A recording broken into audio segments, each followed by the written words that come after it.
Oh, we gotta get my face on there. There we go. Hey guys. Everybody's chiming in where they're at. I love reading where everybody's at. Let us know. Hey, because look, Captain Cook back. Oh, fun. That's one of my favorite things is seeing where everybody Andrea in Northern Michigan. Indiana, we're heading there. We'll talk about that. Oh man. You guys, I don't know how often you guys can't see what we're seeing, but like it's a good and bad problem to have, but like there's a lot of comments. So we're gonna do our best to look at what we can, pop up here what we can, and we'll just interact. This is everybody's everywhere. Oh, Colorado too. Yeah, we're looking at going to Colorado as well. You're just giving away all of the fun facts in the first 30 seconds. Like, there's the chat. Here you go. So lame. I'm terrible at that. There you go, New Jersey. We need to get back to New Jersey though. We have not. We do. Oh, look at the UK. The UK. What's up, Donna? We want to get there someday, right? I love, and this is one thing traveling has done. I think before we traveled in the 9 to 5, the world just felt like this big, vast, and it still is this big, vast, you can never possibly run into somebody again, or there's nothing in common kind of place. But as you travel more and more, you make more connections, you find more things in common. And if you've got that traveling spirit and that nomadic spirit and that just the world gets a little smaller. It gets, there you go. Yeah. Gets a little smaller. Absolutely. And your family life gets a little smaller in RV too, but we love it. West Virginia. Oh, this is fun. Let's see. Can Arkansas. See if we can. Let's see. Cover him. That's the cross. I was looking at I like Mr. Robato's name here, but I scrolled past it. Anyways, I know I can't sit here and read this. That's why I can't. I'm reading. I got somebody to read. I've got to focus on everything else we're doing too. So, but good to have you guys, everybody watching us live. Also excited you guys that are watching this after the fact, getting to interact with us. This is the first time ever, and I'm seeing them coming in. There's Debbie coming in. This is the first time we have simulcast between 2 platforms. So you guys from Facebook and YouTube can just kidding, can get along. But yeah, I think the way it works, we can see comments from both sides, but I guess you guys on YouTube are on the YouTube side and Facebook side, you won't see each other. That's pretty cool though. It is cool. It's cool that we can talk to both at once. So hopefully this goes smoothly. But I think that's really cool that we can go live on YouTube and Facebook at the same time. Yes, because we love all you guys. Yes. And we love doing these live chats. They're so much fun. We look forward to them. Well, we've got a lot of exciting stuff to talk about. You know, I don't know. I guess the big thing which Rick was asking us about, when are we coming back across the pond? We are back across the pond, in case you can't. So we're back. Even though our video today came out, we were on the Big Island of Hawaii. We got back about a week ago to the mainland. So we have been here about a week. The next video coming up will be about us coming back here, and things are a little bit more overgrown than we expected. The RV did survive. There was one limb did fall close to the RV, but it fell on the deck.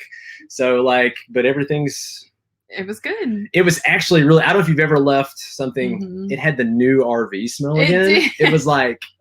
Because when we live in it, it smells more like, I don't know. Not new RV. JJ's feet and, bacon or something. I don't know. Bacon? I'm okay with bacon, actually.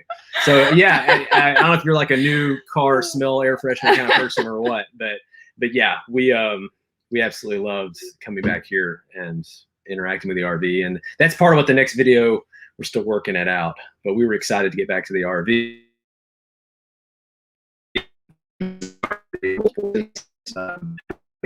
You guys and talk about some of that, but because we spent a lot of time in some houses for the last 9 weeks. We did. We haven't done that in 7 years, so that was interesting for sure.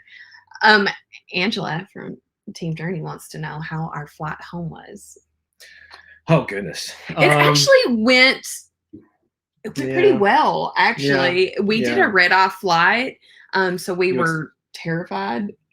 Yeah, explain what a red-eye flight is. So we flew through the night. So our flight in Hawaii left at like 6:00 p.m. and then we arrived back in Tennessee the next morning at like 10-ish. So we flew through the night and we didn't know how that would go with the kids. We were hoping it would go well, and I think it did. The kids did better than we did, honestly. The kids got sleep and we did not. So, but you know, if you're flying across the pond, as Rick would say, at least London, or well, I guess the other way. If you're flying across a pond, they may or may not time it where you got red eye one way or the other, because if you think about it, you've got this. It was 5 hours in Hawaii. You got 5, 6, 7, 8, sometimes more hours to adjust for your body. And so we flew to Hawaii. It was like an early morning flight. And we had to make ourselves stay up late to get on Hawaii time. On the way back, it's like a red eye flight.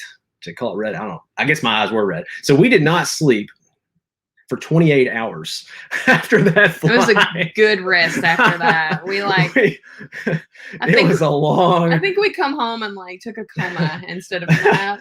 We slept a long time once we did, but we stopped. My mom picked us up at the airport, and of course, the first thing Marissa wanted was Chick-fil-A. Oh, I was craving it so bad. We had to go from Nashville, Tennessee to Cookeville, which is about an hour and a half drive, and we stopped at Chick-fil-A midway.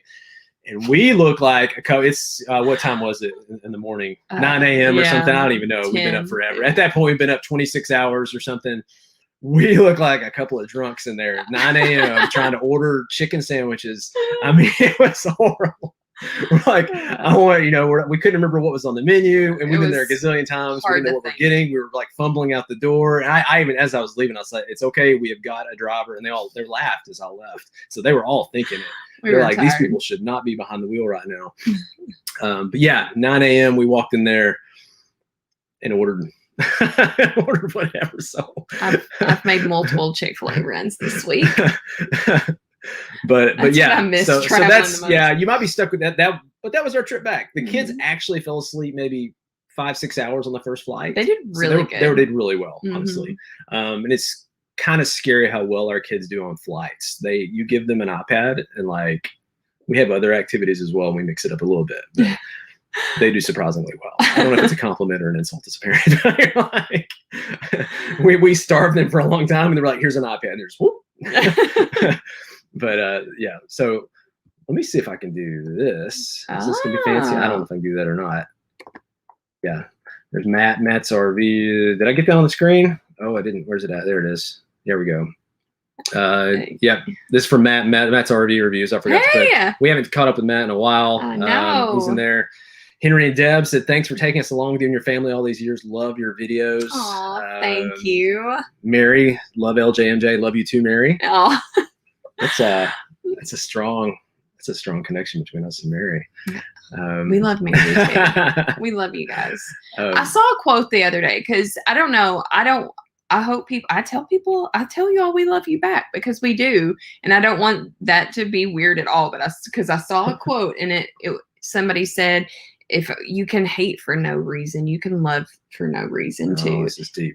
Where do you get this? And I was like, I love that. So I don't feel awkward anymore telling you guys I love you, because it's true. And I do like Trent Siobhan. Trent gave us the tip when you meet somebody new. From Everyday Family Adventure? Yeah, Everyday Family Adventure. We ran into them in Hawaii. I said that really fast. Ran into them. He talked about matching people's energy. So if you meet somebody, you match their energy. And I know that sounds kind of weird, but if they're excited, you're excited. If they're, and women, Hensley's got a lot of energy too. We're teaching her about how to read the room. She's a ball of energy. So yeah. But traveling cat photos, are you still on island time? I find that the islands stay with me for weeks after. We'll get some of these comments on screen. Some will be verbal, but yeah, I think it took longer to adjust when we got back. Which 28 hours without sleep will do that to you. Yeah. Than it did on the way over there. So it's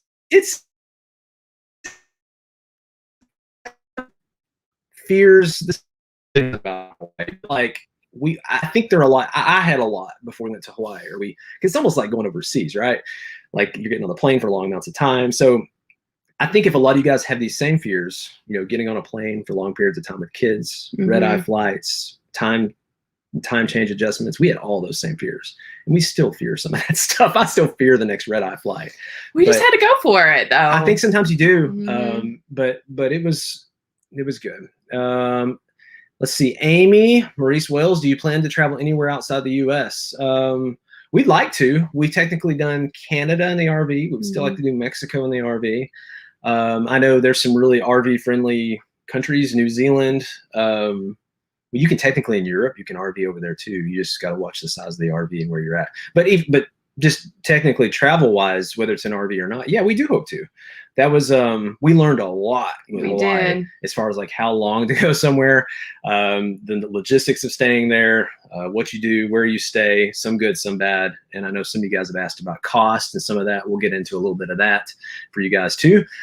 There were some things we were spot on with. Mm-hmm. There were some things we missed with. So we it was a learning experience, and that's part of the channel is, let go and get going. We had these fears of the costs of the travel with the kids, and some of that was legitimate. Some of it, maybe wasn't as scary as it was. Lisa Jane Waddell says, can you tell me the cost for a month in Hawaii? So this is a lot like RVing, where RVing could be $2,000 a month, or it could be $6,000 a month. Mm-hmm. Hawaii for a month, if you moved every week and you stayed in Waikiki and touristy areas, could be 10 grand. I don't know, more than that. You could spend 20 grand a month over there if you wanted to, easily, moving around fast. So, but for us, so a lot of these costs are variable, right? Just like in an RV, so that they're moving around, they're not constant. But lodging wise, we spent, and you guys probably saw the one you just saw on the Big Island, the farm that we stayed at, which loved that. Yes, that was incredible. They're on Airbnb. They're still there. We did get a little bit of a discount because we told them we would show some of the video on that. I don't know, maybe 20% ish or something like that. So our cost on that was $2,900 a month. We paid full price on Oahu for that place. It was $3,900 for the month there. But so this is split. It's split. Yeah. And you look at the price and you're like, Nathan, no, it's not. This is a family. There's pros and cons. So doing Hawaii with another family enabled us to get, honestly, probably slightly nicer places, larger places. Like it had the yoga studio and the sauna. And, probably if we get a place for 3-4 people, just our family, they're not going to have those kind of amenities. So it's pretty cool that if you do team up with another family, you can get a bigger place. So we probably didn't really save money by sharing with another family, but like Nathan said, we were able to get something with maybe a little bit more space to split between the two. So it's really cool. Yeah. So I think there's a lot to learn. I think we did learn that staying a month at a time is definitely a way to save. If you stay a week, you'll save 20-30% on the price. If you stay a month, it'll go down another 40, maybe even 50% on the price if you stay a month. That's essentially why we decided to do a month on, on Oahu, a month on the Big Island. When we travel in an RV, we want to really explore an area. So we wanted to give Hawaii the amount of time we give other states. And every time we're in a state, we like to really stay and explore. And you have to remember too, like we're homeschooling, we're working, we still have life we have to do. So we can't, keep up with that and be moving around quickly and really getting to immerse ourselves in an area. So when we started looking at the prices, we're like, if we stay for a month and with a monthly discount, we end up almost getting 2 weeks for the same price. So we're like, at that point, we might as well just stay the extra 2 weeks if we're paying that price to get the monthly discount. So that's why we ended up doing a month at a time. Yeah, if you're choosing between going somewhere for, say, a week and staying in one place the whole week, which is still a long time for a lot of people. A lot of people move around every couple of days, and then you're paying, that's just the full retail price at that point, the daily rate. I think, and we're still asking these questions with our travel style. We're trying to figure this out with 2 kids, right? We still haven't, if you got a family, just when you think you figured out your travel pace, it just seems to keep changing. Because your kids are always changing. They are. And so I think we're still asking the question, are we on you got kind of 2 different, but there's more than 2 paces. But with RVing, you've got the 2 weeks time pace. It's a slower, more gradual. And you've got the let's move every 3, 5, 7 days pace, which I think we could do. There's pros and cons for both. But if you do that moving fast pace all the time, it gets hard. And so we're trying to figure out that mix between all that and the home base. Back to Lisa's month question. I didn't fully answer that. So costs in Hawaii, those are the 2 biggest was the lodging. Car rental, now we booked that before they went low, they started running out of cars and all that. So I think it'll get back sort of to normal. We paid $750 a month ish for what year was the minivans? They're 10 years old probably for a 10-year-old minivan. But it got us around. It did great. So you're looking at about $750 a month on the car rentals. But that was split. No, it was 1,500 split 2 ways. So Yeah. $750 for our side of it. Yeah. We not only split the house, but we split. Yeah. So you split the car too. Fuel over there is about 30% more. It's kind of Alaska-ish. Actually, Alaska is not terrible fuel. It is higher. Canada. Oh my goodness, Canada. The fuel in Canada it's about like Canada actually. Fuel. Groceries are anywhere from 10% to 40% more if you go to Hawaii. But we had got the tip to get a Costco card. Yeah. And that really, really saved. Costco will save you the most. Next step would probably be Walmart. After that would be Safeway. Last, as far as saving, you're not saving money at this point, is the mom and pops. But sometimes you need to go there. It's just like 5 minutes to the mom and pop versus 30 minutes to the Costco. Okay. And we did do mom and pop. We did. Yeah. We love supporting the more local businesses and stuff too. So, Absolutely. but they are definitely more. It costs more. And what you're buying, you don't think about it, but like your grain type stuff, like bread, because I'm assuming it's not as local there. They have to ship it over and ship it fast and sell it fast. Grain stuff, tortillas, bread, tortillas maybe not as much, but still some. That stuff's expensive over there. I had some Hawaiian locally made tortillas though that were so good. Those are the ones I kept buying. This is all about. She walks in with something. I'm like, where did you get that? Oh what yeah. did that cost? Yeah, Hawaiian tacos. Let's see. Kind of scanning through. We stopped here. What's up, Denise Holbrook? Hi. How you doing? Brad Stewart says, I've loved watching you guys since the Class A and Subaru days. Oh my goodness. Oh, wow. I was thinking about it. the Subaru yesterday. Miss those Subi. He says, enjoy watching you. Well, Nathan, with tech upgrades and stuff. Marissa does tech upgrades with her.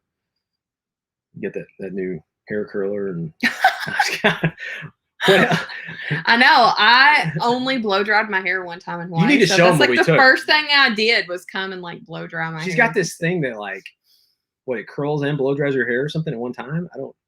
Don't worry about it. New gadgets. We have 2 new gadgets. I didn't ask Brad to ask this. He just asked. But since you asked, Brad, we have 2 new gadgets coming up that we're going to be talking about in the coming weeks. And one of these was killing me because this came in right before we left for Hawaii. But I'm just going to give you guys a sneak peek, and you can just. It's too big to actually bring in. Marissa's laughing at my prop. She says, "Why do you have that?" I was like, "It's a prop." So this is the hint for one of the gadgets. There's actually 2 gadgets that kind of go with this. This is JJ's helmet. Pretend it's an adult helmet. His head's as big as an adult. It's pretty They much. probably can't even tell the difference. But that's one thing we're going to be talking about. Big brain. That's what I'm saying. And so that came in right before we left, and we just couldn't get it. We were getting out the door. The shipping was delayed just a little bit on it. So that's actually still in the box. That's coming for you guys. The second thing, you guys that Brad will know what this is because he's been with us. We put this in our Airstream. I'm not going to say what this is. I'm just going to flash the company name. I think when you're in an RV, and Marissa's been bugging me to install the box I just held up, there's a couple things that I would almost consider essential. And we'll talk about why we're installing this again and what it does for us and all that kind of stuff. Okay, let's just say it. I'm a water snob, and we need has to do with water. Yeah. We need good tasting water. So there you go. Yeah. Well, I'm looking at the more. I grew up on a farm, right? We were like just sharing whatever, drinking out of a hose. Put my head in the puddle.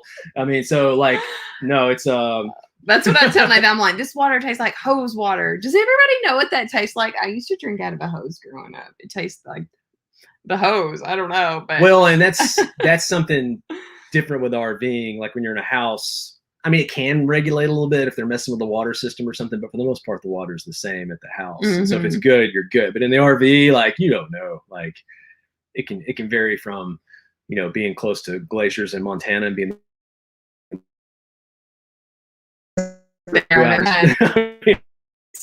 Glacier National Park water-filled station. That was the best water I've ever drank. So good. But yeah, you got from that to some spots where you can, it's what is it in the water sometimes where you can smell, I guess, to keep it clean. And maybe it's coming out of a well. I don't know. The water can vary a lot. And so you're constantly replenishing yourself with water. You want good water, not just tasting water, but safe water as well. So that's we'll show you guys that. I think we've done a lot of research. All this stuff, it's Less Junk More Journey now, which we've been called Less Junk More Journey, or More junk, less journey, right? My mom said she coined that. Okay, so her mom has that. This is her daughter here, but so we really do love our stuff. If we buy something, we try to make sure, like this specific Acuba I've got that we're going to show you guys. There's a reason we got that, and we'll talk about all that. I wonder if she's watching. We love you, Mom. There we go. You said you loved it. You loved her on her video. She know you did that on the video yet? I don't know. She never said anything. I told her I love her banana bread more, and she never even said it. She watched it. She had that today. No, she made zucchini bread today. Zucchini bread. Do you know what zucchini bread is? It's a lot of sugar with some bread in there. It's got zucchini. It's got to be good for you. So good. Let's see. Aslan Koenig says, I haven't had a chance to check out your Patreon, but love your channel and how much you share. Thank you. Thank you. One of Marissa's main things with our channel, other than just being awesome. I'm not. Are you gonna make me blush? we I don't know. I don't talk about we went to the fair with Hensley last night. The girls, I don't know if she's ever been to a fair. So neither our kids went to the fair for the first time. I don't know where this is going though. Anyways, I love walking around this girl. She's so beautiful and special to me. But anyways, where did that come from? I don't know. I just felt it, so I said it. These chats really scare Marissa. She gets nervous every time. They do. But one of Marissa's main thing is she has a very, very honest and sensitive and sincere heart, and that's one thing she does on Patreon, is she shares almost like home videos of where we're at, what we're doing, what happens, and a lot of that, 90% of that, isn't on YouTube. So we love sharing with the community over there. But thank you. They probably get enough of us. They don't want more. But if you want, you don't more, want more gushy stuff. I love sharing. Know. That's like where I share and I need to get it out. Mary Ellen says, did you have relatives in Hawaii, or did they just join your journey? I said that, really bad. Join your journey. We had friends, so we got to see friends. But as far as family, that was our family just coming to join us. I wish we had family in Hawaii. Right, that would be nice. Yeah, but it's good to have friends in Hawaii. That was fun. But Melissa's asking, does each grandma have a special name that the kids call her? I love her mom's name. Okay, yeah, I'll tell you. First, Nathan's mom is Grandma. Yeah. That took I feel like we're doing a product promotion for this. So haven't we done that before? Anyway. It's not. It's just okay. Just so so Nathan's mom just goes by Grandma. And so the grandmothers in my family, we all called them Ma. I don't know if that's just a Southern thing just to call them Ma, but it was confusing because they were all Ma. So then my mom started putting names with it. So it was like, Ma Carlene, which was my grandmother. And then like her name is Donna. So that makes it Madonna. That sounds like Madonna. Yeah. Sometimes people are like, they over here saying, Hensley, go see Madonna or Madonna. Madonna. And people are really confused. Yeah. She's actually way more into Elvis. She did that make that was on the cut, right? I had to cut a lot of stuff. Yeah, because our video that came out today was essentially a whole month. We never packed. We had to cut so much stuff. I told Nathan, you just need to post random videos. So I don't know if we're going to create mini videos at some point with it or what, but I think it made the cut where we asked because her mom. Oh, sorry, I keep knocking this table. Her mom has bucket list items, right? I think a lot of us do, whether we realize it or we write it down. But I know Grand Canyon was one. Seeing Elvis at Elvis impersonator at a concert in Vegas was one. I went. I don't know if so we went to this Elvis concert and Hensley couldn't go. She was too young, or she wouldn't have sat through it anyway. So I went and walked around with Hensley for about an hour during the concert. I came back and Marissa and Madonna, her mom, came out just bawling, and I thought, what happened? Did they get kicked out? Did something happen with Elvis while he was singing? And they were just bawling because they were just emotionally. I think Marissa was bawling more because her mom was bawling, but it was a bucket list item to see Elvis. But that's what I love about travel. With family. So again, all those bucket lists, and Hawaii was my mom's bucket list item. So I haven't told her there was an Elvis impersonator at the fair last night. Did you know that? She missed that. Sorry. Oh, did I? JJ. Yeah, they had monster trucks. JJ loves monster trucks, so that's why we went to the fair, was to see the monster trucks last night. And he was so excited. It was so cute. Are you going to pull up a video? I think I've got one, yeah. Let's see if this will work. This is a super technical way of doing this.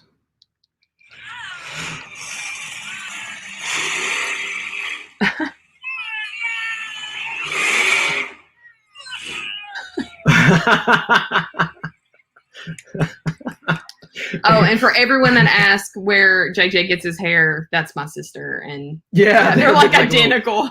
We tried. We had the head thing for him. He tried to get it on him. We had the earplug thing, so we tried with the sound stuff too. Just to, that was, but yeah, the kid went crazy about it. So yeah, it's different for us to be back in Tennessee to kind of do the fair, to do like almost like everyday stuff again. So yeah, it's the best of both worlds when we get to. I think if you watch any RVers on YouTube, man, I'm having a hard time. We should have done our like tongue exercises before we got on here. But yeah, if you follow anybody long term on YouTube, there are some people that are just hardcore, and we know them, and they move every 3 to 5 days. They've done it for 5, 7, 9 years. But they are the rarity. Like for the most part, if you're getting into this journey or thinking about RVing full time or traveling full time, like I think you've got to have one of two mindsets. Either you're just go for a short amount of time. Well, I'll say 3 months. That's go for a short amount of time, say a year or less, or just move every couple of weeks or month and take your time and do it long term like that. Or we're kind of in between. Sometimes we'll go, but then we come back to the home base and go see monster trucks and cotton candy and all the things, and then we'll go somewhere else. So that is part of it. I think I don't know if that's like one of the first questions you've got to ask or first concerns you'll have if you're getting on the road, because that's what we want to do. We want to take these fears that we had and maybe fears that you have, but it is something to think about. That's not one of the first things that pops in your mind is your travel style. Because if you're not careful, you'll be a month in and you'll be worn out. You'll be broke and you'll be 15 pounds overweight. Don't ask. That's what happened to us. No, I mean, no. It's just that you will naturally gravitate toward that because it's just like you're on vacation mode every day, and it's just too much. So just being aware that you might need that balance, I think is a good thing to have, because you're going to naturally go toward. And this is the start of our 7th year. Yeah, so like there are times that we move fast and times we move slow. But I think that honestly, that's been like the key for us being on the road for so long and being able to do this, especially with young kids. And like, how do you navigate that? And with family, because we are close with our family, and, I just don't want to go a year, 2 years without seeing them. So it's just really, we found kind of like our good sweet spot. So we are home in Tennessee for a month, 3 weeks, I guess. 3 more weeks. Yeah. And then we take off again and we'll be back for the holidays. So that's kind of like the schedule that's worked for us. So it will fly by. And it's changed a little bit over time. But for the most part, that's it. We go, and we come back, and we go, we come back, and you got to figure out what works for you. And you just listen to yourself. Sometimes we're like, okay, I think we're ready just to go see family. And then other times we want to keep exploring, and we keep exploring. So you just kind of got to listen to your heart. I just want you to sing that song. I know. Everybody, it just popped in You cannot, there are head. certain phrases. It just went in everybody's head. I know it did. Certain phrases. By the way, if you do content creation, this is a pro tip, not really. For some reason, like YouTube doesn't care that we use 3-second clips from movies as far as the ads being used, but Facebook doesn't let us have any ad revenue if you do it. So if you do 3-second movie clips, like we like to do sometimes, or just SpongeBob saying 2 hours later, but I know that was terrible. I'll stop. Thank you. Anyways, pro tip. There you go. That's my video tip for the day. I still just want to edit like I want to edit. I haven't decided yet what to do about that, but it's a bummer Facebook does that for like 3 to 5 second clips. Mabel Marchand says, we've been home long enough. I think we cut out there for a second. Sorry. Is it good? I think we're back. Yeah. We instantly missed the weather for sure. Like Tennessee is not as hot and muggy and humid as some of you guys are going through. I know I'm not at all complaining, but still compared to Hawaii, I think I even thought Hawaii in the summer, man, that's going to be hot. That's going to be terrible. And there are parts of Hawaii based on where the breeze is at and the elevation that could be kind of hot. But for the most part, for us, we didn't even have ACs the last Airbnb we were at. I mean, you're talking like a high of 75, a low of 68. And with a breeze, it was not bad. The humidity wasn't as bad as it is here in Tennessee or most places in the mainland, probably. So we definitely instantly missed the weather. It was beautiful. Of course, we'll always have those memories with us. And I mean, it's just an incredible place. We really enjoyed it, but there's just something about being home, right? Like just coming back and like being back in Tennessee, we were ready for it too. So yeah, I think I wish we could just like transport super fast to Hawaii but, and be there when but being in Tennessee is really nice. And I don't know if that's something, you know, as far as YouTubers and content creators talking about travel, I think you want to give this allure that we're nomadic. We don't need a home. We don't miss home. We don't. Maybe some people don't. And some people may not. That's what I'm saying. But I still think it's probably that minority that travels fast. And I don't know, or maybe it's the majority. Maybe we're the minority. We might be. And when I say home, I think home can be redefined. Home for us, if we're in the RV, I feel like we don't maybe miss home as much if we're like moving around the country in an RV. But you do still, there's just something, the familiar weather in Tennessee, the sights, the sounds of our neighbors with their gunshots, and I think some people aren't as connected as we are. That too, a totally good question to ask. Are you connected to your area? Yeah. Because some people are not. Some people, like you're saying, are more connected when they travel to places. And we've always said, now we visited all 50 states. I love so much about every state, like so beautiful. I just, but there's just something, and there's nothing really in particular about Tennessee. I think there was a question on there about why do you love Tennessee so much? There's nothing really in particular about it. There it is right there. It's just home to us. So, I think Tennessee's beautiful. We're just partial. And I'm not even going to say it's, the most beautiful state out of the 50. Sorry, Tennessee. We love you. But Marissa said it's the best state. She said hands down. I'm just kidding. She would never say if you ask nothing is the best anything with Marissa. I don't know. She's like so strategic. I like everything. So they're all the best states. They're all the best. It's special, just like all of them. But if you ask Hensley, if you ask her, what's your favorite place you've ever been to? She says Tennessee. Like she loves it here. Our family's here. Like it's just always gonna be home. There's nowhere else we could see ourselves, settling down, or if we ever settle down, I don't know. But then there are other people who they're out traveling to find somewhere to settle down. They're not as connected, but luckily we're two people that we know we're connected here. So yeah. We let's see here. Deborah Sipes says, how did it go with packing very minimally? Would you do that again? I think so. Yeah, we would travel like that. Yeah, I think so. I think for a short amount of times. I mean, that was 2.5 months, and because we had a washer and dryer, I think we were able to pack really up. You don't need a whole lot if you got a washer and dryer. And I think we saw a little bit of it with Hawaii, like as far as getting through security and changing flights. Right. We had one. We didn't mention this either. Oh yeah.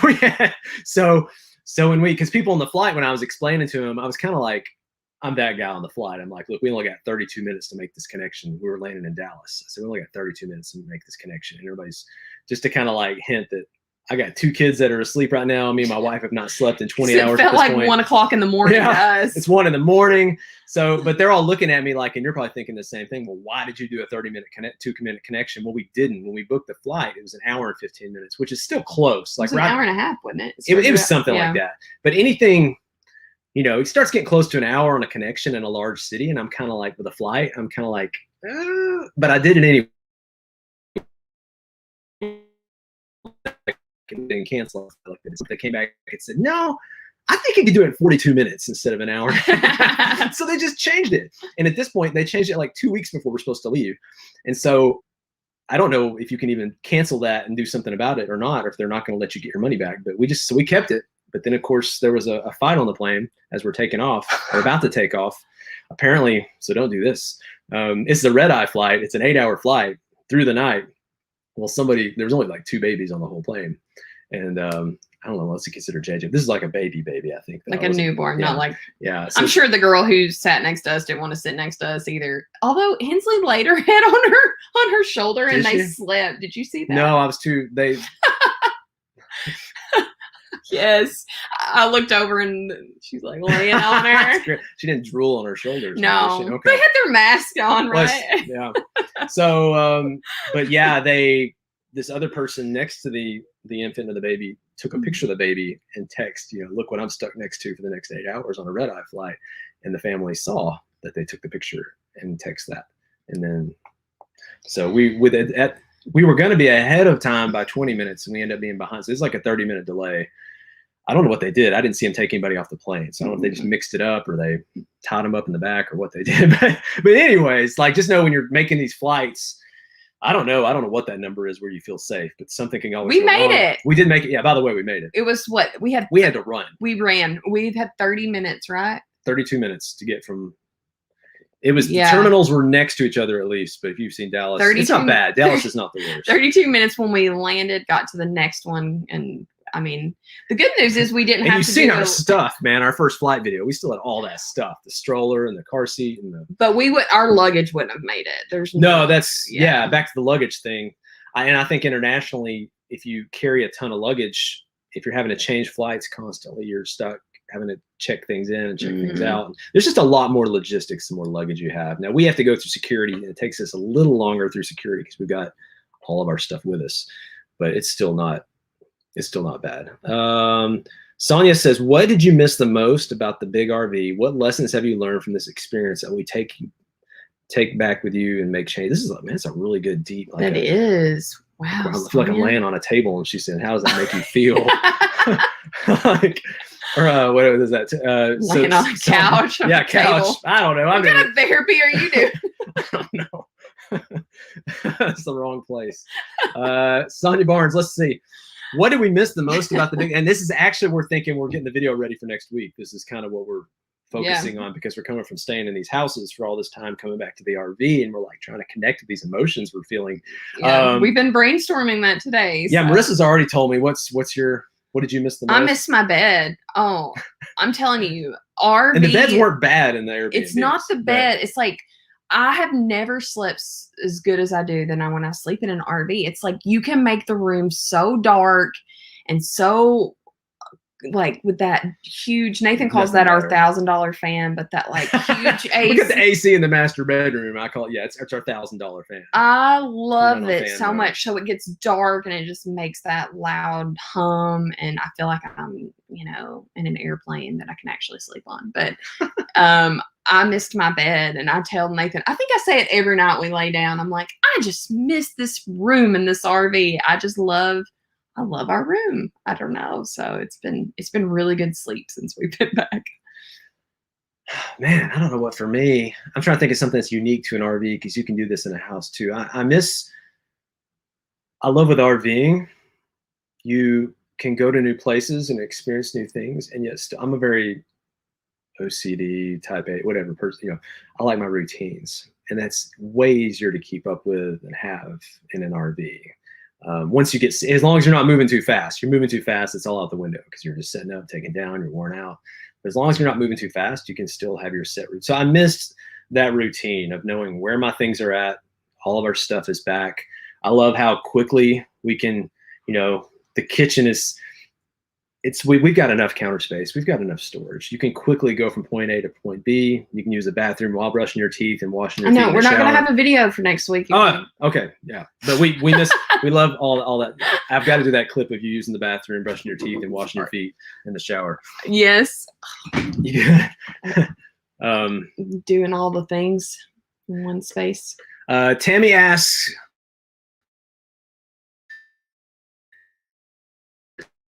what's next for LJMJ? Julie's, I think we cut out for a second. Sorry about that. A lot of you, I think, are definitely wanting to know what's next. So we got cool stuff on what's next. Well, should we preview? I'm trying to think what all we should talk about because Marissa gets freaked out. I do. One of the questions on here, this blends in with it, right?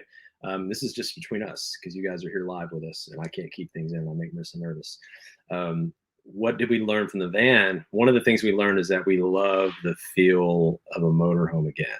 So we're selling the fifth wheel. No, I'm just kidding. We're not selling the fifth wheel. No. We love the fifth wheel. We love this layout, but we have debated maybe at some point getting a Class C, not a Class B that small. So that's on the radar. That doesn't mean we're doing that. That doesn't mean I'm going to pull up with one next week.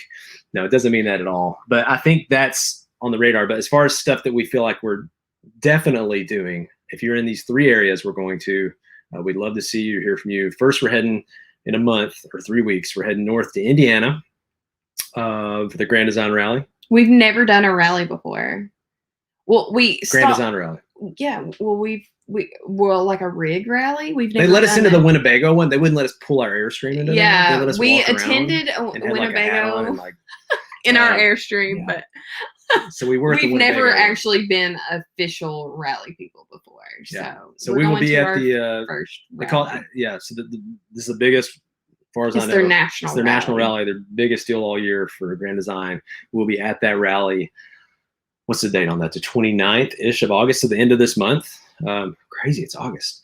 I know. At the end of this month, we'll be up there for about a week doing that rally. This is like a total social route. So we'll do some stuff in between. We're going to be going through Colorado from there. Indiana, Colorado, it's kind of on the way from Tennessee. But then we're going to do Colorado, Southern Colorado. We've talked before about RV Entrepreneur Summit. So a big part of RVing is finding your people.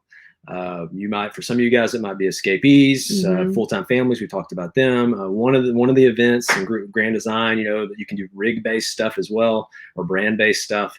For us, one of our favorite sort of niches or groups or people we've connected with are the like-minded entrepreneurial minds that go to RV Entrepreneur. Now, this is hosted by Heath and Alyssa. You can go to rventrepreneur.com and check that out. I think they still had a few tickets. There was a few left. It's in Montrose, Colorado, like the 9th through the 13th. Don't quote me on that. September. I think September. rventrepreneur.com. Yes, but we talked to him a couple days ago, and there was just a few tickets left. So if you can make it, it's amazing. We spoke at it 3 years ago? 2-3 years ago, right before we headed to Alaska. 3 years ago. And it's so much fun. And like Nathan said, the one thing we recommend is just community on the road, and like whatever that looks like for you, like where you think you can find people you can relate to. And the RV Entrepreneur Summit is just a really good way to meet people and learn about it. They do workshops and things like that. I'm excited. I always learn a lot when I go to. So, and then we go from the RV Entrepreneur Summit in Colorado, and we've got reservations at the Albuquerque Balloon Fiesta this year. Yeah. So we always love that. This will be our 3rd time doing that. If you want to, it doesn't get old. It doesn't. I don't like getting up early, but hey, you got up for 3 sunrises in a row in Hawaii. Well, some of that was by accident, some of that was my choice. But yeah, no, like the Balloon Fiesta, just going to the Balloon Fiesta without an RV is an awesome experience. But going to the Balloon Fiesta with an RV is just straight up magical. Can you imagine what it's going to look like with these huge windows this year, though? Because we've never had a rig like this. Yeah. Like, because you can sit at your RV and just balloons flying I'm looking, over you. This has actually got some height to it as well. Like, I couldn't, getting on top of the Airstream wasn't really even doable. So it's actually nice to have a tall rig at the Balloon Fiesta. You can get on top and you can watch them at a distance. We did that in our Class A. We remember? did. The taller you are, the better. So we drink our coffee and watch balloons from our roof. Yep. When Hensley actually used to sleep in. I don't know how long your kid sleeps, but man, she is just a ball of energy. She is the Energizer Bunny. She's like, I've been up since 4 a.m. and I've been doing this and doing that. And I'm like, I woke up, she'd already like made arts and crafts and got stuff out.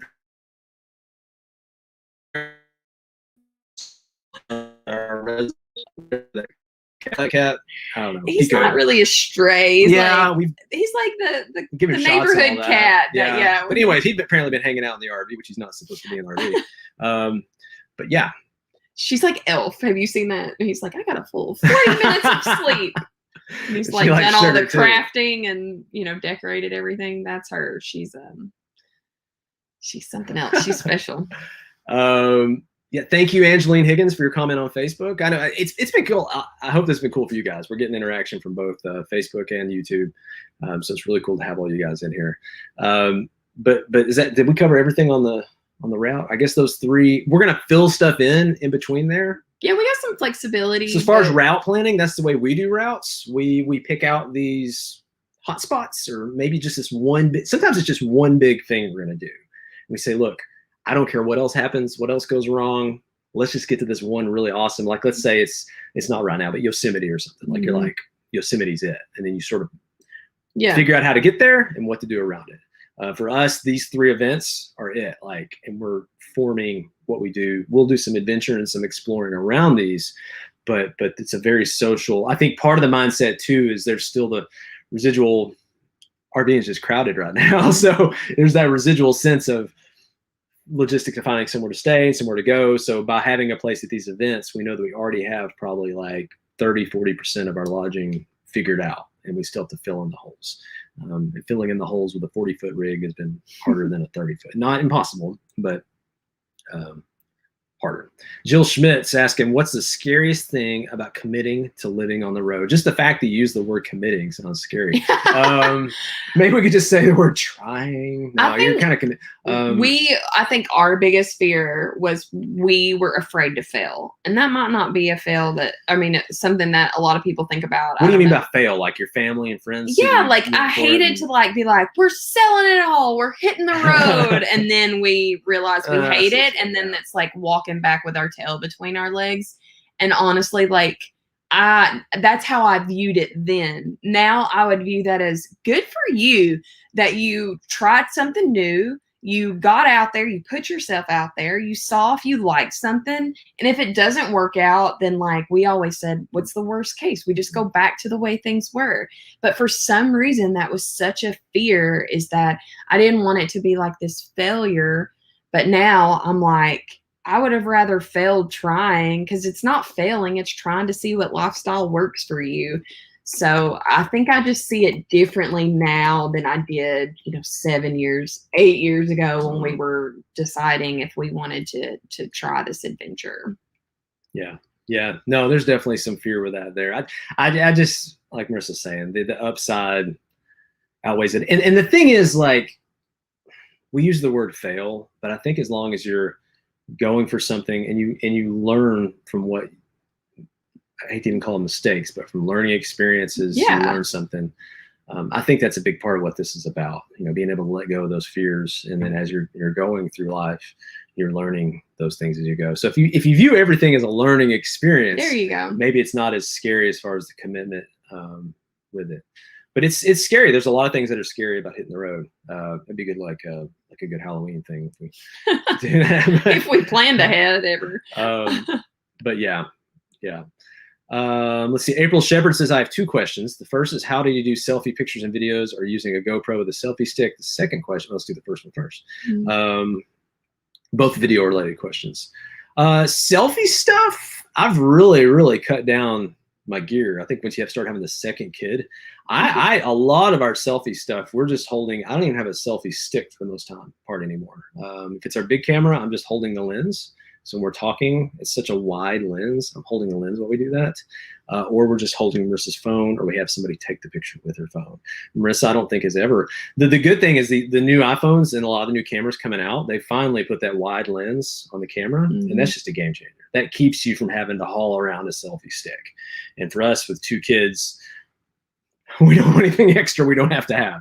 So yeah, as long as you have a camera with a pretty wide angle lens on it, that's pretty much what we do. We just flip that bad boy around and go for it. The second one, she says, what equipment are you using for underwater photography? Our underwater, much like our nighttime stuff, is just horrible. Like, we're sorry about that. I need to apologize ahead of time. Like, it's just not.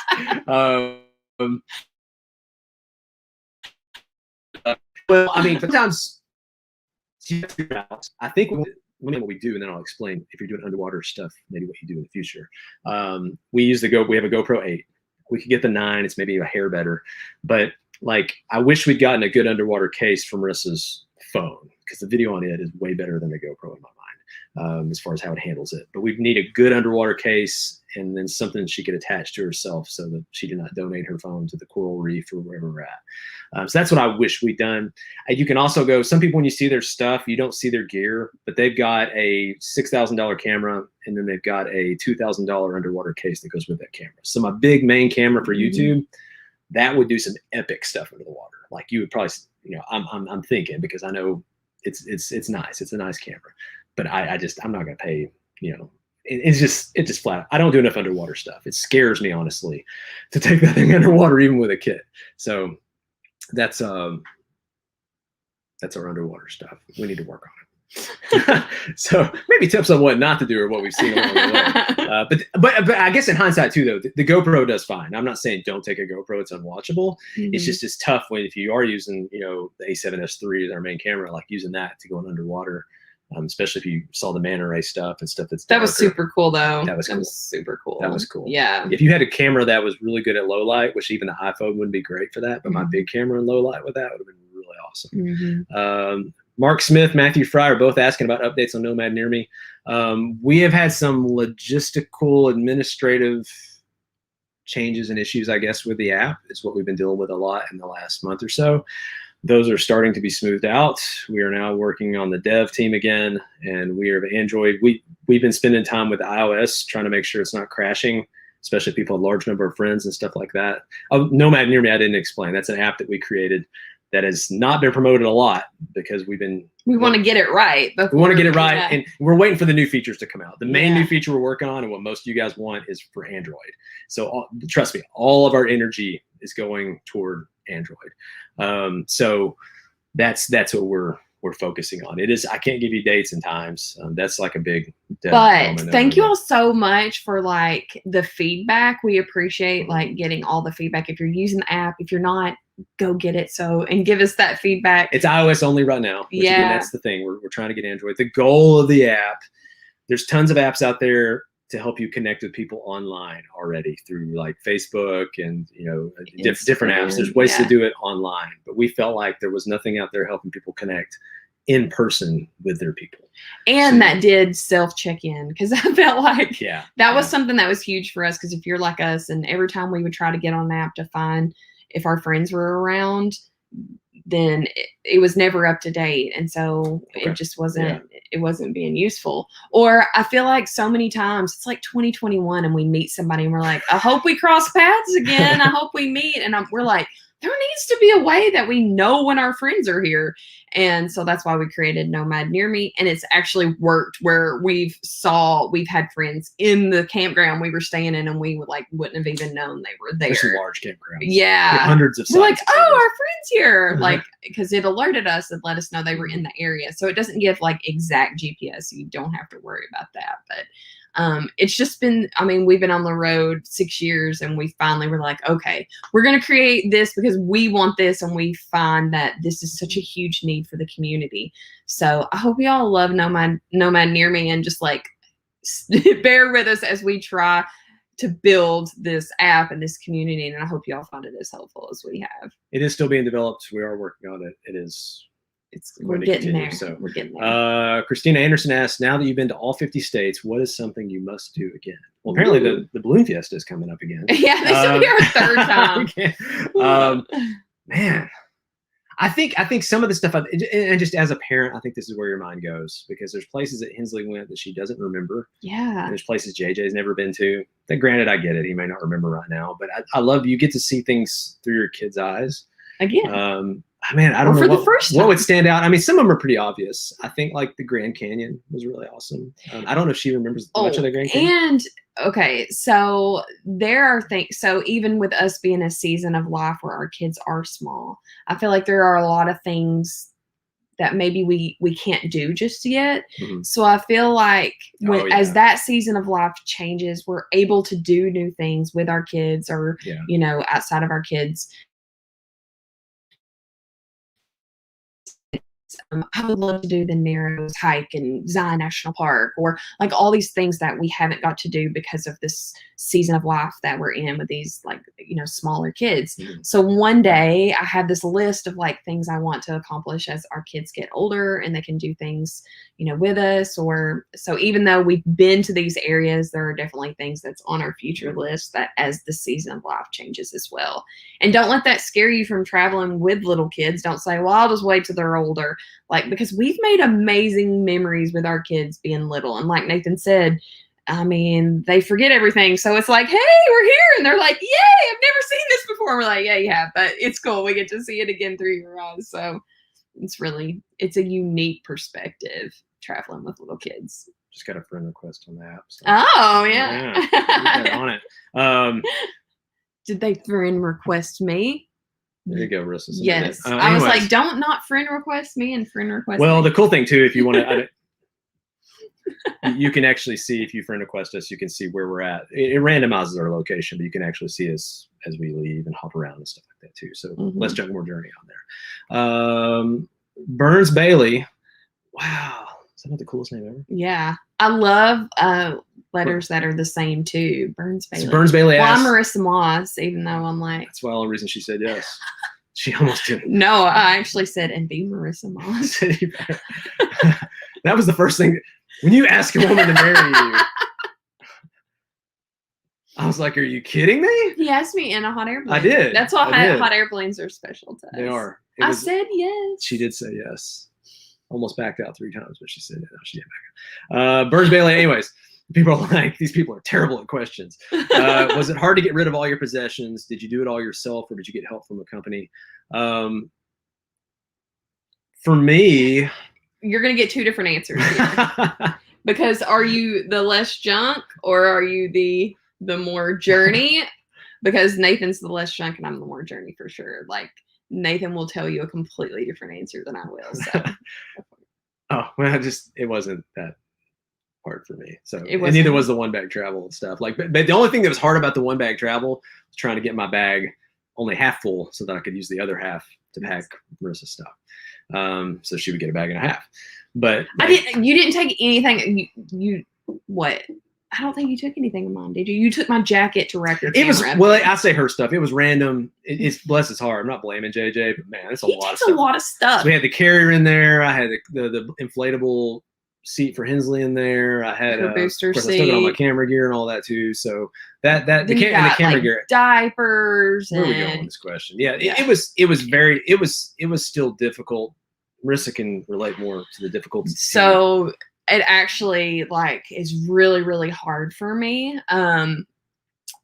I have a really hard time with decisions, and it's really emotional on me getting rid of stuff, even to the point I come home yesterday and Nathan's organizing in the RV and stuff is everywhere. And he's like full on Tasmanian devil mode and asking me all these questions. And I was like, I wasn't prepared. You did not tell me that you were going to be doing this today. And I was not in the right headspace. Like, I actually need a heads up to like know that we're going to be purging, to getting rid of things.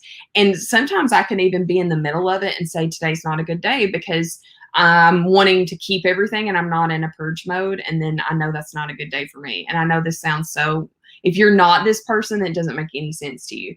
But if maybe some of you are like, yes, I'm that way, but I need to be in the right space. And other days I'm like really good at getting rid of things, but it's just, I have to be mentally prepared, and letting go is really, really hard for me. But it's like the get going that motivates me to do it. Cause I know we cannot continue this lifestyle unless I can continuously get rid of things if I'm bringing things in. And so Burns Bailey, if you're asking, I'm assuming this may be something. We did a video, I'm not going to go through all the steps, called, it's really crooked.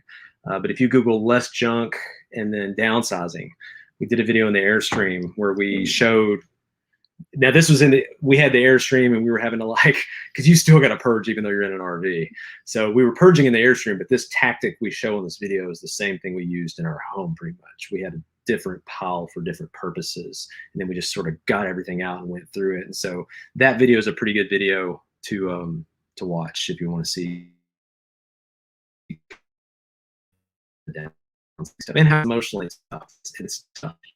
So if you don't have somebody that's really good at it, I think a company would be a great idea. Or if there's like somebody that can personally help you, because thank goodness, I don't think I could do it without like Nathan's support and his motivation, because I get really, really overwhelmed. And he's offered multiple times to take it completely over, and I could just leave and then he'd take care of it all. Well, that's what you're saying. It's okay to hire somebody, but that's the same gist. You come home, you hire somebody, you come home and it's all done, but then you're freaking out. But there are some people that might be good for. But I've got lots of sneaky tips if you're in the same situation where one of you is good at it, one is not. Anyway, we'll talk about that later.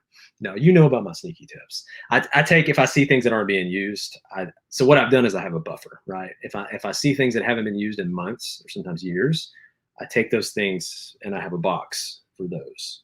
And then one day he'll say, "Hey, I have a box for you to look through." And she's like, "Oh, what's that? I've been looking." She never says that. She's like, "I didn't even know that was in the box." I'm like, "That's right. It's been down there for 4 months under the RV. Do you mind if I take that and give that away or sell that?" And then so that makes it, I think, easier for her to have that transition, is for me to go ahead and take the initiative and have that buffer. So last, we'll wrap up with Dara Shavilla Rodriguez. Did I get her name right? We're terrible at pronouncing things. I think that's right. Dara Shavilla Rodriguez. There's nothing worse than messing up somebody's name, and I'm so sorry if I did. So you're actually really good. You're a lot. Sometimes. We're selling, and we'll be living in an RV for a little before our home is ready. What's your advice on what to prepare for when living in an RV with a family? Woo! We did it room by room, day by day. Let's see. What to prepare for when living full time. Let's see. So I think, and you can't do much about this if you're living and you've already got your spot picked out. But maybe if you get your choice of what RV park you're going to or where the RV is going to be, I think what I'm getting at is the outdoors is your friend. So if maybe you don't have a say in what RV park you're in, or maybe you do. If you do, and even if you have to pay a little bit more for those kids to have a playground, or those kids to have a pool, or those kids something for them, or if you have a pick on maybe one side of town is closer to things for them to do, or maybe they can even walk to something versus the other side. You pick. That's sort of a make or break. If you're stuck inside all the time with nothing for the kids to do, things break apart pretty quick.